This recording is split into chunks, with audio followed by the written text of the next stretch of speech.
मी सावित्रीबाई ज्योतिराव फुले या मालिकेच्या आजच्या भागामध्ये इथे आता सावित्री म्हणते की थांबा, माझ्या मालकांनी धर्मांतर केलेलं नाही आणि त्याचा पुरावा म्हणजे हे पत्र. या पत्रामध्ये स्पष्ट लिहिलेलं आहे की माझ्या मालकांनी धर्मांतर केलेलं नाही. तेव्हा इथे गंगाधर शास्त्री म्हणतात की आम्ही त्या पत्रावरती का विश्वास ठेवायचा.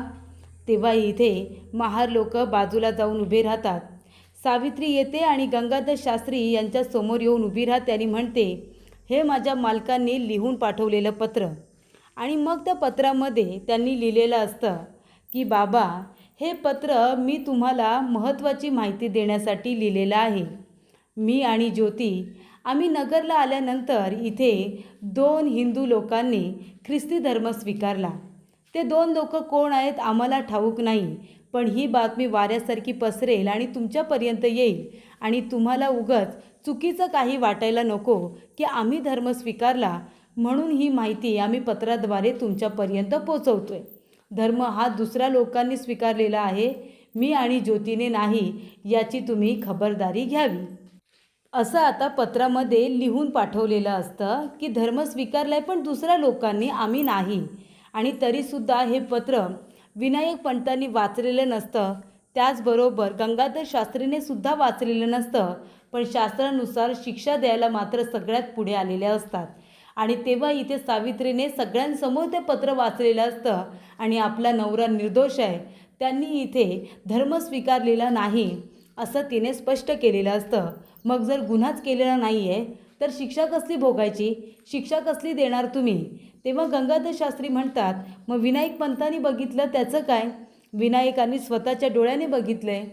सावित्री म्हणते, विनायक पंतांनी काय बघितलं त्याच्याशी मला घेणं देणं नाही, माझ्या मालकांवरती पूर्ण विश्वास आहे. त्यांनी धर्म स्वीकारला नाही त्याचा पुरावा हे पत्र आहे. विनायक पंतांकडे कुठला पुरावा आहे की त्यांनी ख्रिस्ती धर्म स्वीकारला आहे. तेव्हा इथे विनायक पंत आता गप्पच बसतात.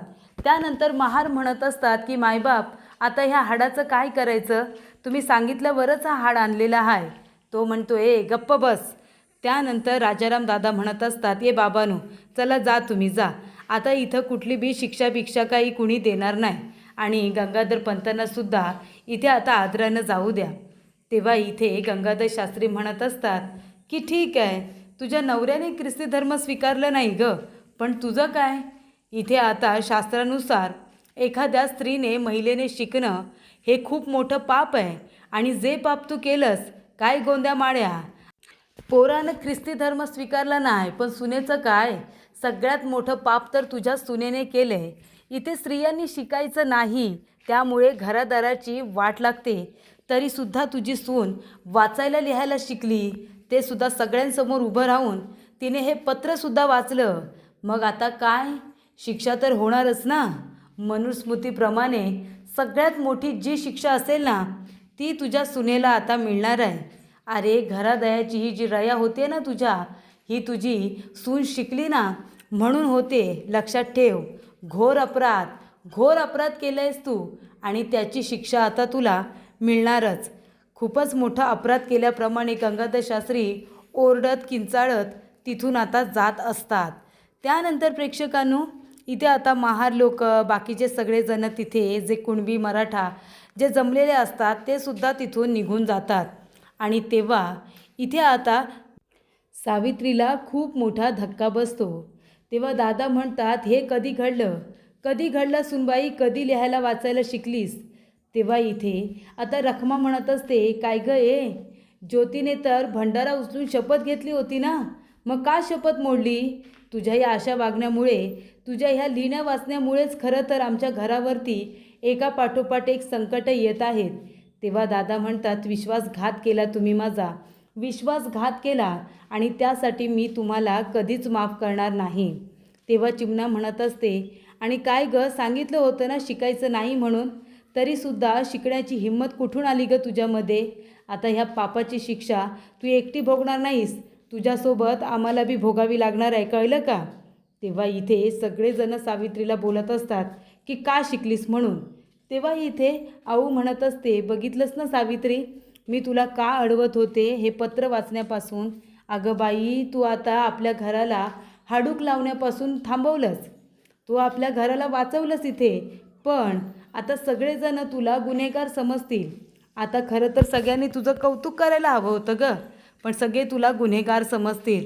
कुणीही तुझं कौतुक करणार नाही, कळलं तुला. तेव्हा इथे सावित्रीला टेन्शन येतं की आता करू काय, कारण तिला माहिती आहे तिच्या नजरेमध्ये ती बरोबरच आहे. पण आपल्या सासू सासऱ्यांना कसं काय ती समजावून सांगणार, कारण तिच्या सासू सासऱ्यांना असंच वाटतं की एखादी स्त्री शिकली म्हणजे घराचं वाटोळं झालंच म्हणून समजा. आणि तेव्हा इथे आता जी गोपिका आहे ना, गोपिका ती आनंदात असते. तिला असं वाटतं की आमच्या स्वारींनी तर चांगलीच कामगिरी केली. एखाद्या माणसाला वालीत टाकून येणं, त्यांच्या इथे घराला हाडूक वगैरे बांधणं, त्यांना इथे घालून पाळून बोलणं, त्यांना हीन अशी वागणूक देणं, यामुळे गोपिकाला खूपच आनंद मिळत असतो आपल्या स्वारींच्या या वागण्याचा. तेव्हा ती म्हणत असते की चला, विनायक पंतांना म्हणते स्वारी खूप खुश असतील ना. इथे आता पंचआरती तयार ठेवलेली आहे आणि आवडीचं जेवणसुद्धा तयार आहे. तेवढ्यातच इथे हाडूक बांधलं ना असं विचारते. ती म्हणते नाही, हाड बांधता नाही आलं असं विनायक पंत सांगतात. ती म्हणते काय, बांधलं नाही की बांधू दिलं नाही, नक्की काय घडलं. आमचे स्वारी तर आता भयंकर चिडले असतील ना. तेव्हा इथे स्वारी आल्यानंतर गोपिका अशी जोरात हाक मारतात. गोपिका म्हणते आले आले, आणि गोपिका धावत पळत येते. बघते तर काय, स्वारी चिडलेले नाहीत, स्वारी तर खूपच जास्त हसत असतात. गोपिका म्हणते काय हो, काय झालं. तेव्हा इथे गंगाधर शास्त्री म्हणत असतो की गोपिका, आज जे घडायला नको होतं तेच घडले, म्हणजे आपल्या तर पथ्यावरतीच पडलंय. गेलो होतो ते ज्योत्याला शिक्षा द्यायला, घराला हाड बांधायला, पण त्याच्या मोठी शिक्षा आता त्याच्या मी बायकोला देणार आहे. ती म्हणते बायकोला, पण का, काय झालं स्वारी. तेव्हा तो म्हणत असतो अगं तुला माहिती नाही की ज्योत्याची बायको लिहायला वाचायला शिकले, धर्मभ्रष्ट केलाय तिनं, त्याच्यामुळे आता तिला तिच्या गुन्ह्याची शिक्षा द्यायला नको का. ती म्हणते होय, तर शिक्षा तर द्यायलाच पाहिजे. तेव्हा गंगाधर शास्त्री म्हणतात की म्हणूनच आता तुम्ही एक काम करा, तुम्ही तिला शिक्षा द्या. तिने धर्माचं इथे उल्लंघन केलं आहे, शास्त्राचं उल्लंघन केलं आहे. धर्मभ्रष्ट करणाऱ्या ह्या बाईला आता तुम्ही वटणीवरती आणा, तुमच्याबरोबर आणखीन काही बायका घ्या आणि मी सांगतो त्या पद्धतीने त्या सावित्रीला शिक्षा द्या. आणि तेव्हा तो विचारतो आलं ना लक्षात काय करायचं आहे ते. ती म्हणते वय, चांगलंच लक्षात आले काय करायचं आहे ते. आणि तेव्हा इथे सावित्री आपल्या नवऱ्याचं उपरण उचलते, ते हातामध्ये घेते, पत्रसुद्धा हातामध्येच असतं, आणि मग ती घरामध्ये जात असते. तेवढ्यातच तिथे रखमा चिमणा आलेली असते. ती म्हणतात काय, कुठं काय घरामध्ये येतेस का, अजिबात घरामध्ये पाऊल ठेवायचं नाही. काय गं, संपूर्ण घर उद्ध्वस्त करायचंच ठरवलेस का तू. तेव्हा इथे जी रखमा आहे ना ती म्हणत असते नाहीतर काय, तुझ्यामुळं अजून काय काय दिस आम्हाला बघायला लागणार आहेत काय माहिती. अगं ए चिमणा, हिला अजिबात घरामध्ये घेऊ नका, आपल्यालासुद्धा बाट लागल आणि हिच्यामुळं आहे ना आपल्यालासुद्धा देशोधडीला जावं लागल. ती म्हणते नाही नाही, तिला घरामध्ये घेतेच कोण. तेव्हा इथे लगेचच पारू म्हणते अहो पण सासूबाई, आता जाऊबाईंनी पत्र वाचलं नसतं तर त्या गंगाधर शास्त्रींनी आपल्या घराला हाड बांधलं असतं की हो. मग आपल्या जाऊबाईंनी हाड वाचवण्यापासून आपल्या घराला वाचवलं ना. जर त्यांनी पत्र वाचलं नसतं तर कसं काय समजलं असतं की आपल्या तात्यासाहेबांनी धर्मांतर केलेलं नाही म्हणून. तेव्हा इथं चिमणा म्हणत असते अगं भय, पण एका बाजूला घर वाचवायला गेली आणि दुसऱ्या बाजूला काय केलं तिने, दुसऱ्या बाजूला धर्मभ्रष्ट केला ना, पाप केले तिने, पाप कशाला शिकायचं तिनं.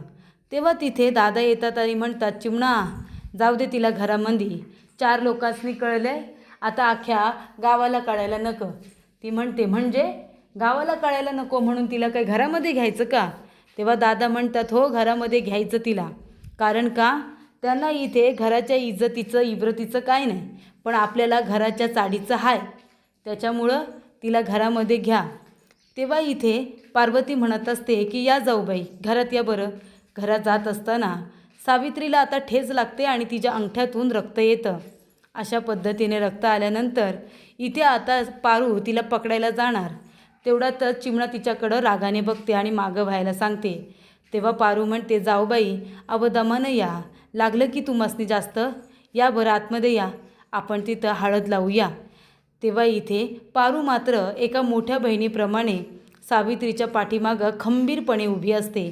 तेव्हा इथे सावित्रीला फार वाईट वाटत असतं. जेव्हा तिच्या घरातले लोकांचा विषय असतो ना, तेव्हा सावित्री पूर्णपणे म्हणजे आता गाय होऊन जाते, गाय. आणि जेव्हा बाहेरचे लोक तिला नडायला येतात ना, तेव्हा मात्र ती वाघीणच झालेली असते. म्हणजे माणूस म्हणतात ना, बाहेरच्या लोकांबरोबर लढू शकतो, भांडू शकतो, पण घरातल्या लोकांबरोबर नाही भांडू शकत. तो युद्ध नाही करू शकत, जसं तो बाहेर करू शकतो. तसंच काहीचं सावित्रीच्या बाबतीत होत असतं. गंगाधर शास्त्रीला सुद्धा ती घाबरत नाही, पण आपल्या घरातल्या लोकांसमोर तोंडातून एक अक्षर येत नाही हो. त्यानंतर इथे आता मीटिंग बोलावलेली असते.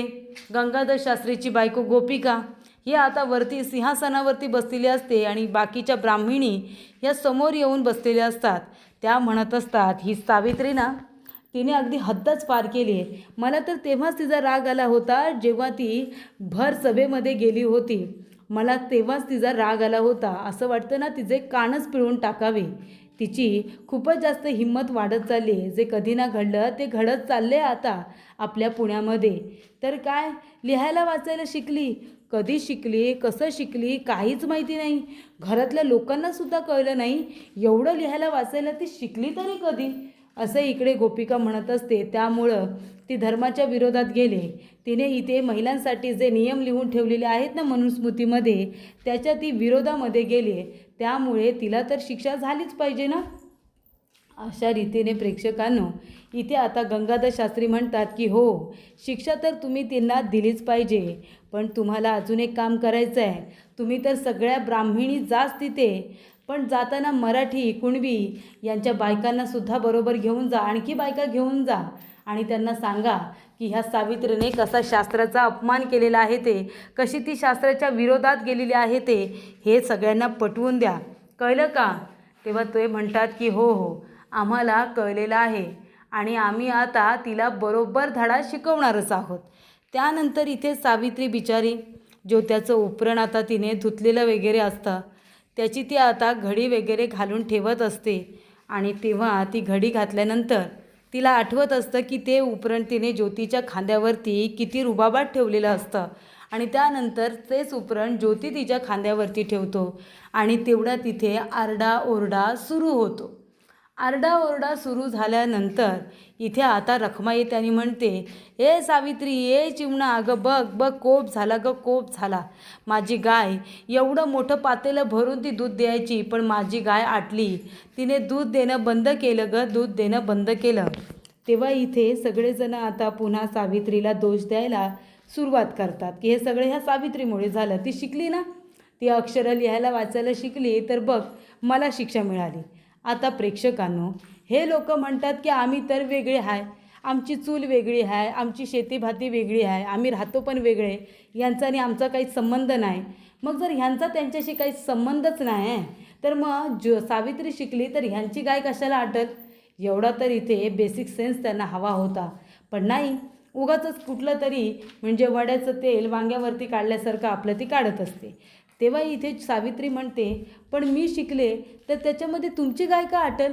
सांगा ना. अहो, इथे कावळा बसायला आणि फांदी तुटायला एक झाला असेल, तुमची गाय आधीच आटली असेल. तेव्हा इथे लगेचच पारू म्हणते, नाहीतर काय. सावित्री म्हणते, अहो 2 दिवस तर तुम्ही इथंच होता, येळेवरती चारा पाणी तुम्ही दिलं नसेल, तेव्हा गाय आटली असेल म्हणा. मी कुठे शिकले म्हणून तुमची गाय आटल? आणि हे विंचू बघ दादा कसं बाहेर निघतायत, घराच्या आजूबाजूने नुसतं इंचू निघतायत. काय करायचं आता यांचं? हे सावित्री शिकली ना, त्याच्यामुळं आपल्याला ही देवाने दिलेली शिक्षा आहे, देवाचा कोप झाला आहे आपल्यावरती. पारू म्हणते, अहो सासूबाई, हे काय बोलताय तुम्ही? अहो जाऊबाई शिकल्या तर तुमची गाय का आटल? बरोबर बोलताय जाऊबाई, तुम्ही 2 दिवस तर हितच होता ना, त्यांना पाणी आणि चारा वगैरे तुम्ही दिलाच नाही येळेवरती, त्यामुळंच गाय आटली असेल. तेव्हा ती म्हणते, नाही, या सावित्रीला शिक्षा तर दिलेलीच पाहिजे. हाय सावित्री, चल बस मध्ये, शिक्षा दिली जाईल तुला, चल बस इथं. तेव्हा सावित्री आता मध्ये बसलेली असते, सगळेजण आजूबाजूने बसलेले असतात. तेव्हा तिला विचारत असतात, काय गं, शिकू नको म्हटलं होतं ना, तरी बी कशी शिकलीस आणि कधी शिकलीस, कुठं शिकलीस, आम्हाला कसं कळलं नाही? तेव्हा इथे ज्योतीने हिला शिकवायचं नाही असं शपथ घेतली होती ना भंडारा उचलून, मग ही कधी शिकली? ज्योत्याला काहीने चेटूक बिटूक केलं की काय? तेव्हा चिमणा म्हणते, नाही, हिला आता माफी मिळायची नाही. हिला चांगली शिक्षा दिल्याशिवाय ना ही सुधरायची नाही. लई सूड दिली तिला, तेव्हा मनाला वाटेल तशी वागत असते. तेव्हा इथे राणूची माळी म्हणत असतो की दादा बघतोयस ना, अरे गंगाधर शास्त्री हिला काय शिक्षा देईल काय माहिती, त्याआधी आपणच हिला शिक्षा देऊया. तेव्हा प्रेक्षकांनो, इथे आता रखमा म्हणत असते की ते देत्याल तेव्हा देत्याल, आपण हिला शिक्षा द्यायची, घरातल्या घरात हिला वाळीत टाकायचं आहे. तेव्हा चिमणा म्हणत असते की चालेल, काय बी झालं ना तरी या येळेला तुला माफी नाही, शिक्षा तर तुला मिळायलाच हवी, त्याशिवाय तू सुधारायचीच बी नाही. तर पुढील भागामध्ये इथे आता सगळ्या ब्राह्मणी इथे एकत्र आलेल्या असतात. त्या म्हणत असतात की सावित्रीला शिक्षा देण्यासाठी आम्ही आता सगळ्याजणी तिथे जाणारच आहोत. तिला शिक्षा देणं महत्त्वाचं आहे. धर्माचं तिने इथे उल्लंघन केलेलं आहे, शास्त्राच्या विरोधात गेलेली आहे, त्यामुळे शिक्षा तर होणारच. तेव्हा इथे आता गंगाधर शास्त्री म्हणत असतो की एक गोष्ट लक्षात ठेवा, तिला अशी शिक्षा द्या ना की तिच्या आयुष्यभर लक्षातच राहिली पाहिजे. तिला आपण पूर्णपणे भुंडी करूया. भुंडी केल्यानंतर ना तिला बरोबर अक्कल येईल. गंगाधर शास्त्री म्हणत असतो की आता तिला कळेल की मनुस्मृतीनुसार शिक्षा दिल्यानंतर एखादी बाई शास्त्राच्या विरोधात गेल्यानंतर शिकल्या वाचायला आल्यानंतर तिची काय अवस्था होते ते तिला कळेल. तेव्हा इथे दादा म्हणतात की ठीक आहे, आपण तसंच करूया. तिला आता घरातल्या घरामध्ये वाळीत टाकूया. तुमचा आणि माझा काय बी संबंध नाही. मी तुमच्यासाठी मेलोय असंच तुम्ही आता लक्षात ठेवायचं, कळलं का? मी मेलो तुमच्यासाठी असं गृहीत पकडायचं, माझ्याशी काय बी बोलायचं नाही. तेव्हा पारू म्हणत असते, हे काय बोलतायचं तुम्ही? अहो, आपल्याच माणसाला आपणच घरामध्ये वाळीत टाकायचं, याला काय अर्थ आहे? तेव्हा दादा म्हणतात की याला तोच अर्थ आहे जो यांनी काढला आहे. आता या घरातलं जर कुणाची यांना काळजी नसेल, कुणाचं काही ऐकायचं नसेल, तर आपण बी यांच्याशी कुणी बी संबंध ठेवायचा नाही. घरामध्ये असल्यासारखं असून नसल्यासारखं राहायचं. कुणी बी हिच्याशी काही बोलणार नाही आणि हिनी कुणाशी काही बोलायचं नाही, असं आता रखमा तिला सांगत असते.